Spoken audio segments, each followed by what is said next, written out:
Badan Pengawas Pemilu Bawaslu Kabupaten Karangasem merekrut ratusan petugas pengawas tempat pemungutan suara PTPS untuk Pilkada Karangasem 27 November 2024 mendatang. Hal itu diungkapkan Ketua Bawaslu Kabupaten Karangasem, Inengah Putu Swardike. Katakan pihaknya bakal merekrut sebanyak 857 orang PTPS untuk Pilkada serentak yang akan berlangsung pada 27 November 2024. Dikatakannya untuk perekrutan petugas PTPS disesuaikan dengan jumlah TPS. Nantinya untuk tiap TPS ada satu orang PTPS. Untuk saat ini, proses pendaftaran sudah berlangsung sejak 12 September dan akan berakhir pada 28 September 2024.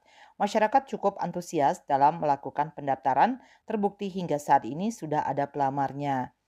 Menurut Swardike, bagi masyarakat yang ingin melamar sebagai petugas PTPS, ada beberapa syarat yang harus dilengkapi, seperti usia minimal 21 tahun, pendidikan minimal SMA sederajat, berdomisili di tempatnya melamar dan tidak ikut partai politik manapun. Proses perekrutan akan dilakukan secara terbuka sehingga semua pelamar punya kesempatan yang sama.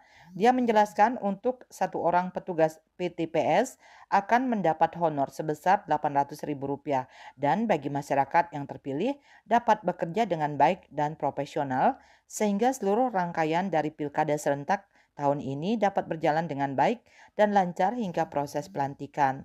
Bali Post melaporkan.